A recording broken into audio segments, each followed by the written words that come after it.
정보가 엄격하게 통제되고 모든 움직임이 철의 장막 뒤에 가려진 세상에서 불과 19초짜리 영상 하나가 전 세계 정보계를 뒤흔들었습니다.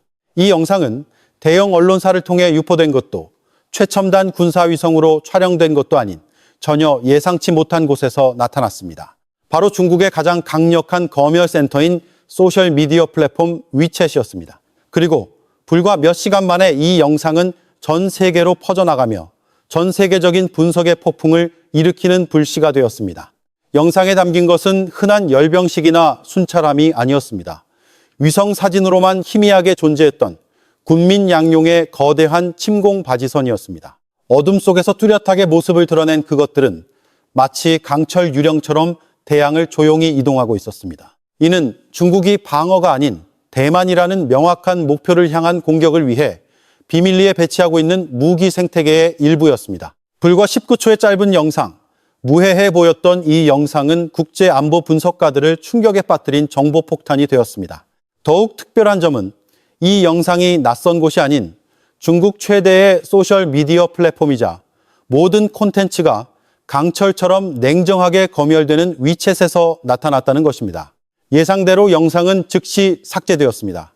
하지만 이미 늦었습니다. 사본 하나가 X구 트위터에 퍼져 단 몇 시간 만에 거의 20만 회에 가까운 조회수를 기록했습니다. 무엇이 군사정보계를 숨죽이게 만들었을까요? 역사상 처음으로 위성 사진으로만 희미하게 보이던 중국의 소위 침공 바지선이라는 장비가 민간인의 카메라 앞에 뚜렷하게 모습을 드러낸 것입니다. 시간을 2025년 5월 8일로 되돌려보면 당시 애널리틱스 아날리틱사는 중국 해안선을 따라 촬영한 일련의 위성 사진을 공개하며 기이한 구조물들을 드러냈습니다. 처음에는 추측에 불과했지만 5월 10일 유명 국방 전문가 SI 스튜던트가 이 물체들을 침공 바지선이라고 공식적으로 명명하면서 모든 의심이 사실로 연결되기 시작했습니다. 국제 전문가들은 이 세 척의 미스터리한 바지선이 광저우에서 약 370km 떨어진 잔장 앞바다의 전략적 요충지인 난산섬에 위치하고 있음을 확인했습니다. 주목할 점은 이곳이 바로 중국 인민해방군 대규모 상륙 훈련이 자주 열리는 지역이라는 것입니다. 이 바지선들은 우연히 나타난 것이 아니었습니다. 이 거대한 바지선들은 마치 사전에 설계된 경로에 따라 정확하게 프로그래밍된 것처럼 2월 말부터 나타나기 시작했습니다. 하지만 기이한 점은 이들이 어떻게 자력으로 이동했는가 하는 것입니다. 예인선의 지원을 받았을까요? 아니면 특수 중장비 운송선을 이용한 작전의 결과였을까요? 아무도 확실하게 단정하지 못했습니다. 부인할 수 없는 한 가지 사실은 이들이 정확한 장소와 정확한 시간에 도착했다는 것입니다. 모든 것이 대규모 군사작전의 완벽한 톱니바퀴처럼 맞아떨어졌고 분석가들은 필사적으로 그 흔적을 추적하고 있었습니다.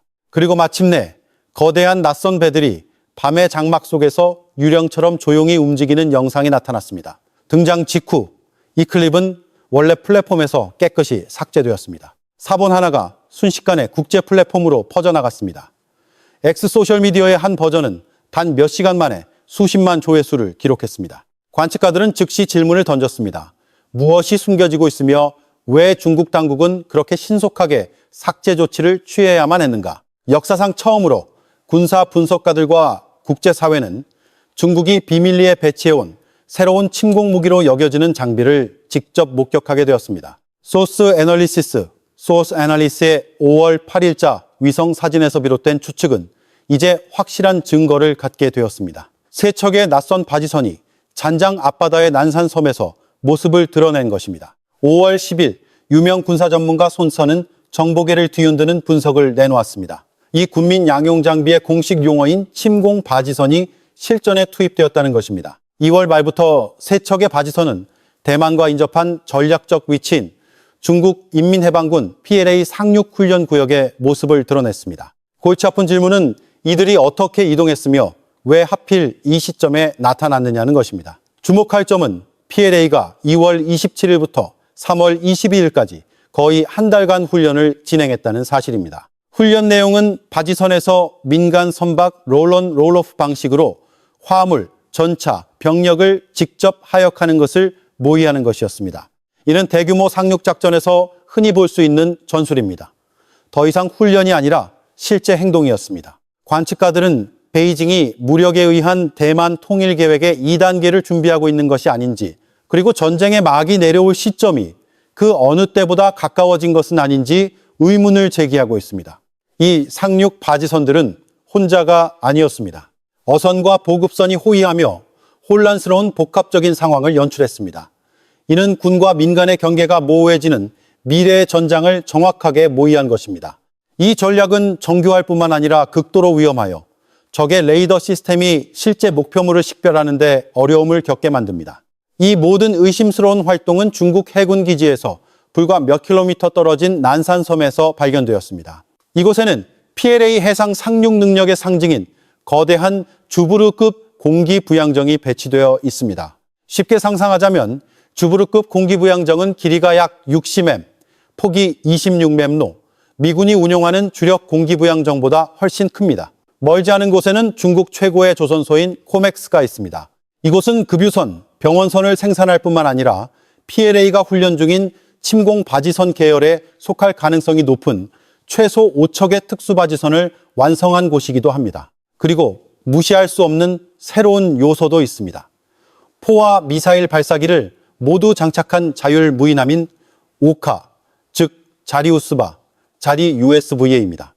이는 중국이 무인해전 분야에서 미국 및 이스라엘 시스템과 어깨를 나란히 하는 획기적인 발전을 이루었음을 보여줍니다.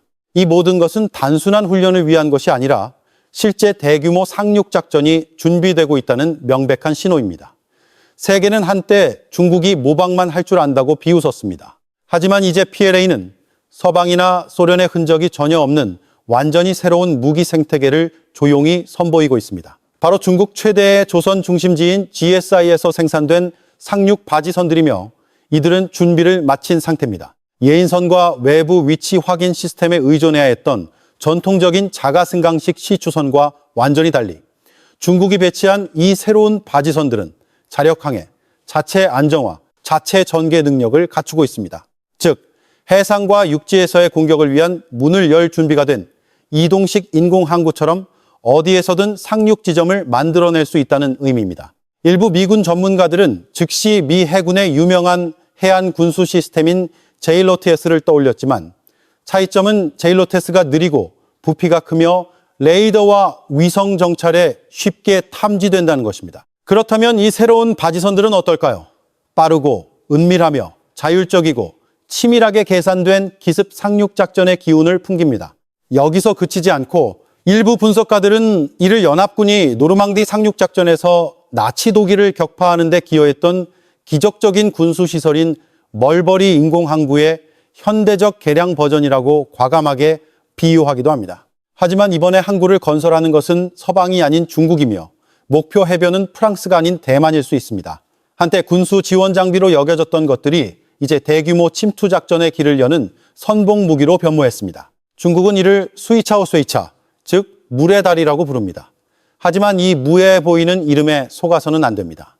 실제로는 어떤 지형, 심지어 접근 불가능해 보이는 곳에서도 운용 가능한 상륙 공격 시스템입니다. 2022년부터 중국 인민해방군은 현대화된 이동식 항구에 비유되는 특별한 상륙 바지선인 스위차오의 초기 프로토타입을 시험하기 시작했습니다. 그때는 아직 조잡하고 부피가 크며 기동성이 부족하고 거의 자력 항해가 불가능했습니다. 하지만 그것은 시작에 불과했습니다. 이제 실전 버전의 스위차오가 공식적으로 등장했습니다. 자율 운항, 신속한 전개, 그리고 단시간 내에 모선과 해안을 직접 연결할 수 있는 능력을 갖췄습니다. 승강장치, 임시교량, 심지어 기상 조건에 의존해야 했던 전통적인 상륙 수단과 달리 스위차오는 모든 기존의 한계를 깨뜨렸습니다. 한때 강풍으로 작전 전체가 연기되기도 했지만 이제는 더 이상 장애물이 아닙니다. 이 새로운 장비는 복잡한 군수 지원이 필요 없으며 명령만 내리면 즉시 행동할 수 있습니다. 일부 분석가들은 이를 제2차 세계대전 당시 연합군이 노르망디에 발을 디딜 수 있게 했던 멀버리 인공항구의 21세기 버전이라고 부릅니다. 하지만 멀버리를 끌고 와서 복잡하게 조립해야 했다면 스위차오는 완전히 자율적이며 단 몇 시간의 준비만으로 어떤 해안에든 나타날 수 있습니다. 이는 대만에서 남중국해에 이르는 모든 해안 방어군에게 진정한 악몽입니다. AN 엑스퍼트 사의 CEO 잭슨 왕에 따르면 중국은 단 4~6개월 만에 수이차오 한 척을 제작하고 완벽하게 배치할 수 있습니다. 이 바지선은 군수 지원뿐만 아니라 현대적인 공격 기술도 통합하고 있습니다. 이러한 속도로 볼 때 현재 어떤 나라도 상륙 장비 배치 능력에서 중국을 따라잡을 수 없습니다. 무엇이 수이차오, 즉 물의 다리를 PLA가 보유한 가장 위험한 상륙 무기 중 하나로 만드는 것일까요? 그것은 화력 때문이 아니라 기반 시설에 의존하지 않는 상륙 전선을 열 수 있는 능력 때문입니다. 첫째는 후방 램프 시스템입니다. 이 경사 구조는 각종 선박, 특히 개조된 민간 페리가 수이차오에 접근하여 신속하게 전차, 장갑차, 군수물자, 병력을 하역할 수 있게 합니다. 이는 필요시 모든 민간 페리가 단 몇 시간 만에 상륙부대의 일부로 변할 수 있음을 의미합니다. 둘째는 통합된 가교입니다. 원래 기동작전에 사용되던 모듈식 다리로 이 다리는 바지선 선수에서 바로 전개되어 갯벌, 암초, 심지어 해안 지뢰밭까지 극복할 수 있습니다. 필요시 장갑차 부대는 항구나 고정된 상륙 지점 없이도 선박에서 육지로 바로 진격할 수 있습니다. 셋째이자 거의 예상치 못한 요소는 제겁 지지대 시스템입니다. 이는 원래 해상 석유 시추 플랫폼에 사용되던 기술입니다. PLA는 이를 개량하여 파도가 높고 바람이 강한 상황에서도 바지선을 안정적으로 유지시켜 며칠 동안 병력과 장비를 수용할 수 있는 임시부두로 변모시켰습니다. 이 세 가지 요소가 결합하여 항구도, 다리도, 해안 점령도 필요 없는 완전히 새로운 상륙 플랫폼이 탄생했습니다. 그리고 베이징의 무시무시한 산업 생산 능력으로 PLA는 전쟁이 발발하면 단 몇 달 만에 수십 척의 수이차오를 투입할 수 있습니다. 중국은 단순히 바지선 한 종류를 만든 것이 아닙니다. 그들은 이동식 상륙 생태계, 즉 현대 해상전의 방식을 바꿀 준비가 된 전장 부교 시스템을 구축하고 있습니다. 국방 전문가 톰 슈가트는 베이징이 전례 없는 상륙 작전을 위해 비밀리에 개발 중인 수이차오 시스템의 세 가지 주력 바지선을 폭로했습니다. 이들은 각각 미터 단위 길이에 따라 수이차오 110, 수이차오 135, 수이차오 185로 명명되었습니다. 하지만 분석가들은 편의상 각각 1형, 2형, 3형으로 부릅니다. 1형 수이차오 135는 길이 135매 중거리 주력 바지선입니다.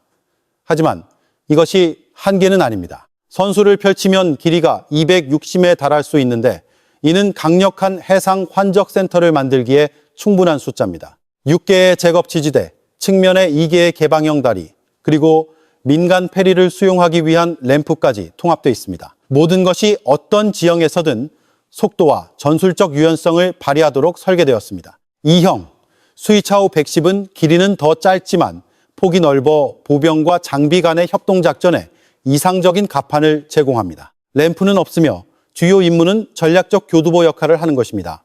주로 1형이나 3형과 직접 연결되어 운송선에서 지상까지 이어지는 관통 시스템을 형성합니다. 3형, 수이차오 185는 길이 185մ, 폭 36mm의 8개의 지지대, 거대한 후방 램프와 우현의 보조 램프를 갖춘 진정한 괴물입니다. 단순한 환적 기지가 아니라 전체 시스템의 종착점으로 대형 수송선이 정박하여 화물을 내리고 상륙부대가 내륙으로 진격할 길을 엽니다. 그리고 이 세 조각이 결합되면 항구도 해안 지원도 없이 800맴가 넘는 부교 시스템이 형성됩니다. 그리고 가장 중요한 것은 총성이 울리기 전에도 언제든지 전개할 수 있다는 점입니다. 단순한 군수 장비로 여겨졌던 수이차오 시스템은 중국의 현대 상륙 전략의 핵심 요소로 변모하고 있습니다. 더 이상 지원 바지선이 아니라 어떤 공격 작전에서든 첫 타격을 가할 준비가 된 이동식 기지입니다. 기동성, 몇 시간 내 전개 능력, 그리고 수백 톤의 장비를 운송할 수 있는 능력은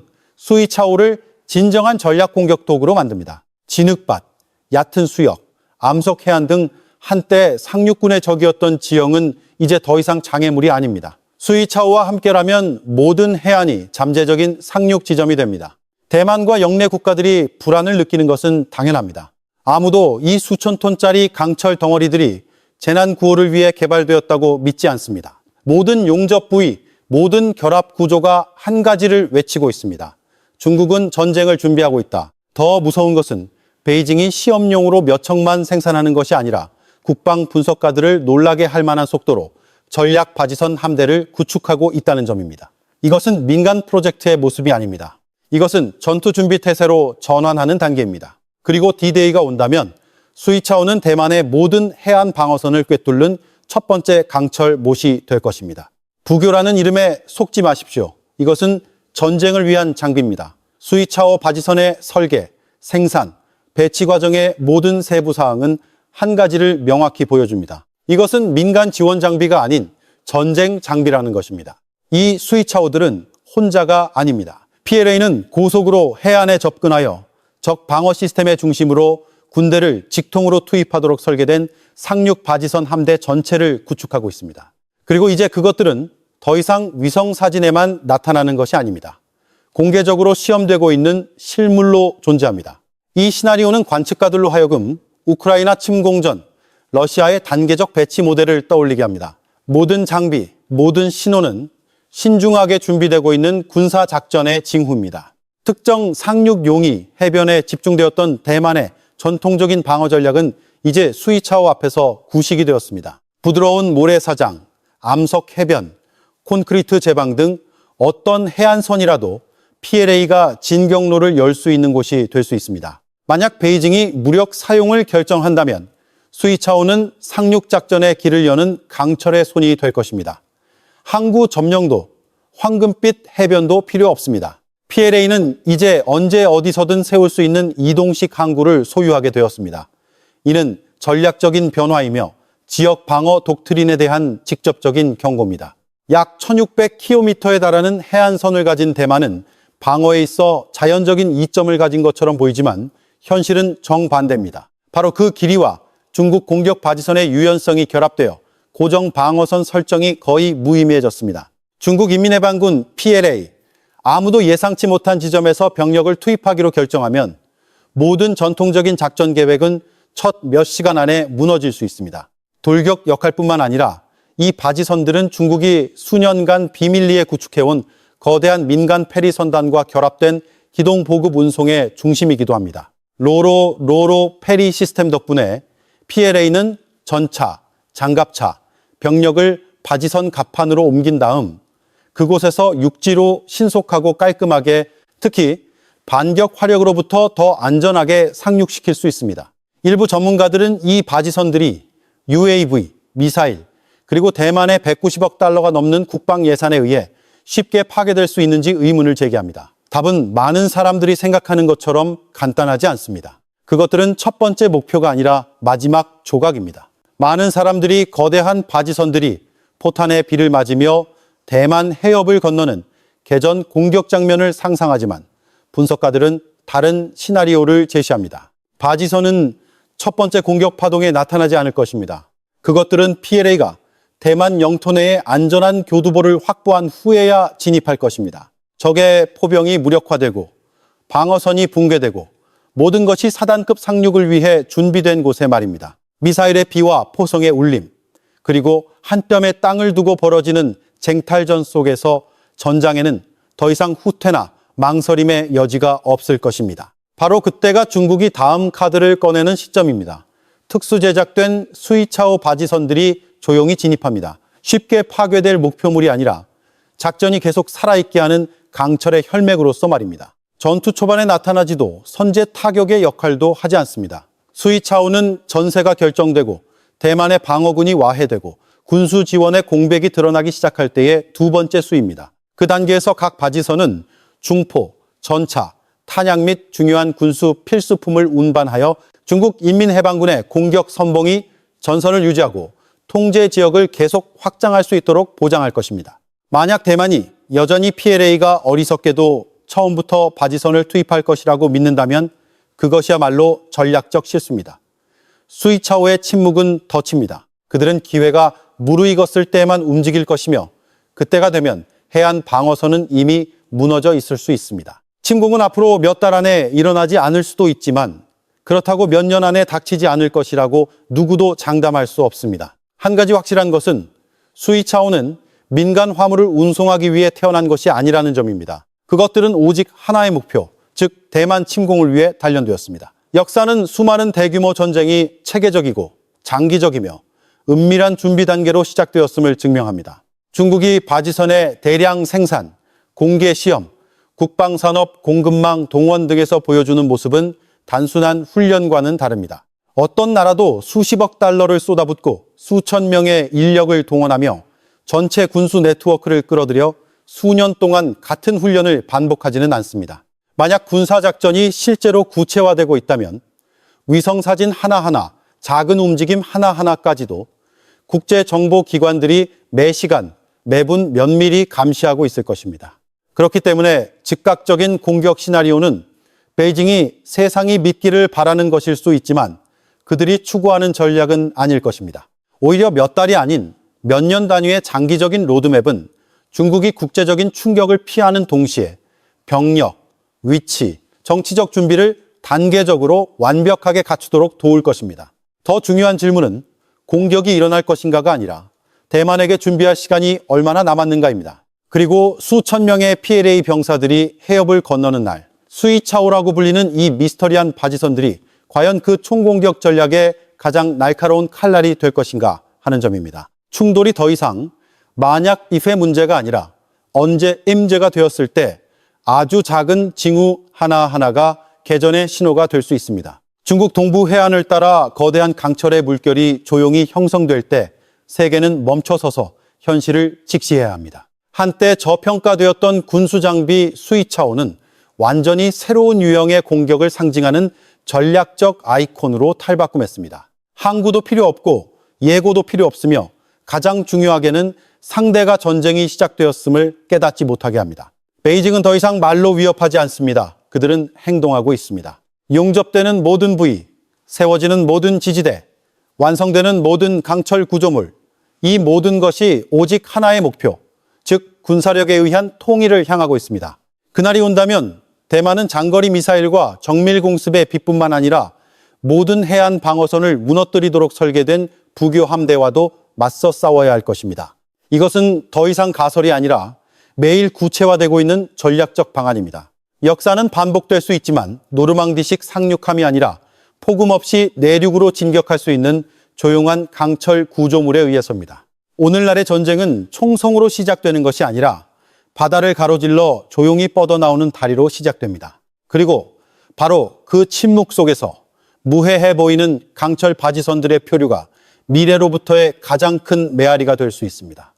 세상이 너무 늦게 이해한 경고 말입니다.